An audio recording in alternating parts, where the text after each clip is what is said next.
लगी है और मुल्क भर में कोरोना के जो यौमिया मस्बत केसेस हैं उसमें मुसलसल इजाफा हो रहा है। इस वक्त हम कराची में बात करें तो ओमिक्रॉन का मरकज बना हुआ है, जहां मरीजों की तादाद अगर हम बात करें तो 100 से भी बढ़ गई है। एक ही दिन में मस्बत केसेस की शरह 6% से बढ़कर 9% हो गई है, जबकि महकमा सेहत के मुताबिक 47 मुश्तबा केसेस की जो जीनोम सीक्वेंसिंग है वो भी जारी है और शहर में ओमिक्रॉन के सबसे ज़्यादा केसेस जिला जो कह लें जनूबी और मशरकी से रिपोर्ट हुए हैं। और जब हम बात करते हैं कराची में ओमिक्रॉन के बढ़ते केसेस के बायस तो सिंध गवर्नमेंट ने जो कारोबारी औकात थे उनको महदूद करने और स्कूल्स बंद करने पर भी गौर शुरू कर दिया। कुछ नई पाबंदियां और ज्यादा सख्त पाबंदियां भी हो सकती हैं, ऐसी भी खबरें आ रही हैं। सिंध गवर्नमेंट ने खबरदार भी किया है कि ओमिक्रॉन के जो केसेस हैं अगर बढ़ते रहे तो 1-2 दिन में हम मजीद सख्त फैसले करेंगे। दूसरी जाने वैक्सीनेशन है जो कि वाहिद हल है अल्लाह की रहमत के बाद इससे बचने के लिए।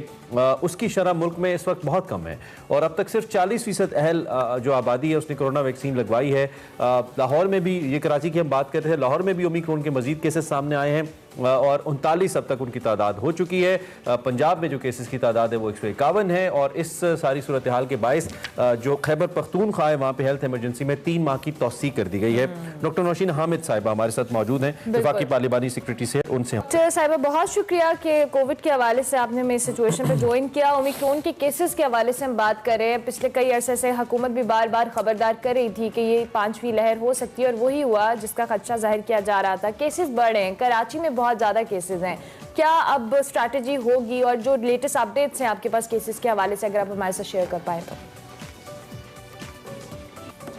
जी बिल्कुल, देखें जी जिस चीज़ का खदशा था कि जी 5वीं लहर जो है वो एक्सपेक्टेड है,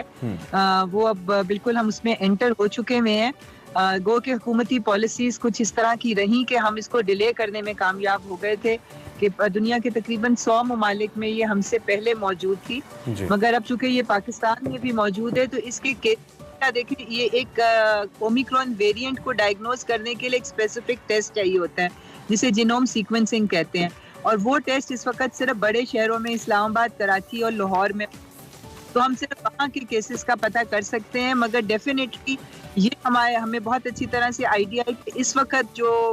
मुल्क में केसेस बढ़ रहे हैं उनमें 50-60% जो है वो ओमिक्रॉन वेरिएंट ही उसकी जिम्मेवार है। तो इस वक्त जाहिर है जब ये बाहर के मुल्कों से पाकिस्तान पहुंच गया तो पाकिस्तान में भी ये सिर्फ बड़े शहरों तक महदूद नहीं रहेगा बल्कि छोटे शहरों की तरफ भी जाएगा। और अब जिस तरह से पॉजिटिविटी रेशियो जो कि नेशनल हमारा 0.1% से नीचे रहा है तकरीबन 1 महीना, अब वो दोबारा 1% 2% के करीब पहुंच गया है। और कराची में तो मैं समझती हूँ कि बहुत तशवीशनाक सूरत हाल है कि जहां वो तकरीबन 8-9% पे पहुंच गया है। That's unfortunate. हमारे इंतजामात क्या हैं पंजाब को लेकर भी, वफाक को भी, और पाबंदियों के ऊपर एक बार फिर चूंकि बात शुरू हो गई है कि पाबंदियां दोबारा से लग सकती हैं, तो इस हवाले से क्या बात हो रही है, बातें हो रही हैं आपकी मीटिंग्स के अंदर, डिस्कशन कहाँ तक पहुंचा है इस पर? जी देखिए, ये तो डे टू डे सिचुएशन को असेस किया जाता है और अगर ये ट्रेंड इसी तरह राइज करता रहा तो डेफिनेटली फिर हमें वापस कुछ पाबंदियों पे जाना पड़ेगा, जिसमें 50% अटेंडेंस थी दफ्तरों में, ट्रांसपोर्ट के ऊपर रिस्ट्रिक्शन थी। मगर अब जो सबसे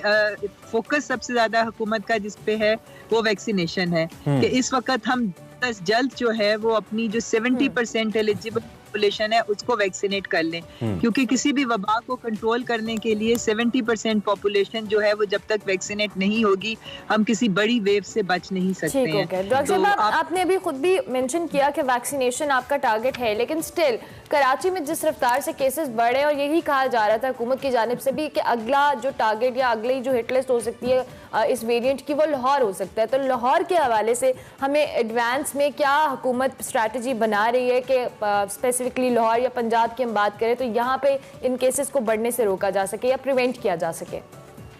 जी देखिए, एक तो जो जाहिर है SOPs पे अमल दरामद जिसमें मास्क का इस्तेमाल है और पब्लिक गैदरिंग्स जो हैं उनको रिस्ट्रिक्ट करना जो है, एक तो ये पॉलिसी है। और दूसरा पंजाब में मैं समझती हूँ कि निस्बतन हमारी वैक्सीनेशन ड्राइव जो है वो बेहतर रही है। जो रेड कैंपेन यानी रीच एवरी डोर वाली कैंपेन थी कि टीम्स जो थी वैक्सीनेशन की वो खुद डोर स्टेप्स पे जाके लोगों को वैक्सीनेट करती नहीं है, जिसकी वजह से पंजाब के थोड़ा सा लाहौर का बेहतर रेशियो है। मगर इसके लिए और कोई हल नहीं होता सिवाय इसके कि हम SOPs को स्ट्रॉन्ग करें अपने और वैक्सीनेशन को स्पीड अप करें। ये दो वाहिद टूल्स हैं जिसके ज़रिए हम कोविड को डील कर सकते अच्छा डॉक्टर हैं। साहब, एक जानिब ओमिक्रॉन का फैलाव है जो कि दुनिया भर में, आपने खुद भी पॉइंट आउट किया कि 100 से ज़ायद ममालिक में है, लेकिन मैं मुसलसल यूरोपियन ममालिक की मिसाल भी दे रहा हूँ, अमेरिका की भी मिसाल दे रहा हूँ कि वहाँ पे फैलाव ज़्यादा है, लेकिन पॉजिटिव बात यह कि जो मोर्टेलिटी रेट है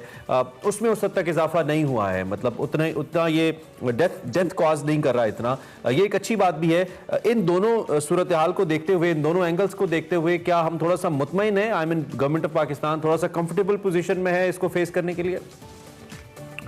देखिए, तैयारी हमारी पूरी है, हॉस्पिटल्स को भी रैंप अप किया जा रहा है, ऑक्सीजन सप्लाईज को इंश्योर किया जा रहा है कि अगर खुदा न खास्ता कोई मुमकिन सूरत हाल हो तो हमारी तैयारी जो है वो हम उन लाइंस के ऊपर चल रहे हैं कि अगर हॉस्पिटल्स पे बर्डन आएगा तो हमने उसको कैसे डील करना है। मगर फॉर्चुनेटली डाटा आया है वो बिल्कुल यही है कि इसकी ट्रांसमिसिबिलिटी बहुत ज्यादा है, कि ये फैलता बहुत तेजी से है, मगर इसकी जो सिवियरिटी ऑफ सिम्टम्स है वो पहले वाले वेरिएंट के मुकाबले में थोड़ी सी कम है। इतनी ज्यादा हॉस्पिटलाइजेशन की जरूरत नहीं पड़ रही है, मगर बहरहाल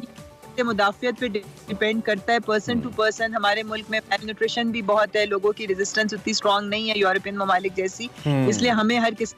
के हाल के लिए, लेकिन अल्हम्दुलिल्लाह हमने फिर भी पहली खासतौर पे जो चौथी वेव थी उसको तो हमने बहुत ही अच्छे से अल्लाह के फजल से अपने उसको गुजारा। सो डॉक्टर साहब, हमारे पास इनफ वैक्सीनेशन मौजूद हैं इस वक्त, वैक्सीन की डोजेस काफ़ी हैं हमारे पास, और क्या सभी वैक्सीन पड़ी हुई हमारे पास, या फाइजर वगैरह एंड ऑल दैट सब, क्या सब मौजूद हैं? जी बिल्कुल, इस वक्त ना सिर्फ ये कि हम अपनी पहली और दूसरी डोजेस का इंतजाम है हमारे पास, बल्कि अब बूस्टर डोजेस जो हैं वो भी पहले जैसे 50 प्लस और हेल्थ केयर प्रोफेशनल्स के लिए अवेलेबल थी, अब ये 1 जनवरी के बाद से वो 30 प्लस की पॉपुलेशन के लिए भी अवेलेबल है और वाफिर मिकदार में। मैं नहीं समझती कि कोई भी सेंटर पे जाएगा तो उसको सिर्फ इस वजह से रिफ्यूज होगा कि वैक्सीन नहीं है। ये इंश्योर किया गया है कि मिकदार में वैक्सीन सेंटर्स पे मौजूद है। डॉक्टर साहब, क्विकली ये भी बता दीजिएगा, जो वैक्सीन सेंटर्स हैं, जैसे हम एक्सपो की बात करते हैं, वह उसको बंद कर दिया गया, ऑपरेशनल नहीं है वो, लाहौर में अगर हम बात करें तो ये जो वैक्सीनेशन सेंटर्स हैं, अब चूंकि ये वेव का खदशा है तो क्या वैक्सीनेशन सेंटर्स दोबारा से ऑपरेशनल किए जाएंगे? जी, वो एक्सपो का सेंटर इसलिए बंद किया गया था कि वहाँ पर अब वो उतने नंबर ऑफ, क्योंकि वो बहुत बड़ा सेंटर था, उसको चलाने के लिए बहुत ज्यादा रिसोर्सेज चाहिए थे, तो अब उस नंबर पे लोग वहाँ पर आ नहीं रहे थे। तो चूंकि वहाँ से कम हो गया था, रश नहीं था, तो इस वजह से फिर उनको दूसरी जगहों के ऊपर मूव किया गया, ताकि अगर उन एरियाज के लोग जो रह गए हैं जैसे यादगार पाकिस्तान है या PKLI वगैरह, तो वहाँ पर ये फैसिलिटीज जो है वो राइट। चलिए डॉक्टर साहब, thank you very much. During travel आपने हमें ज्वाइन किया, बहुत शुक्रिया, आप हमारे साथ रही और हमें इस वक्त हुकूमत पाकिस्तान की हिकमत अमली क्या है और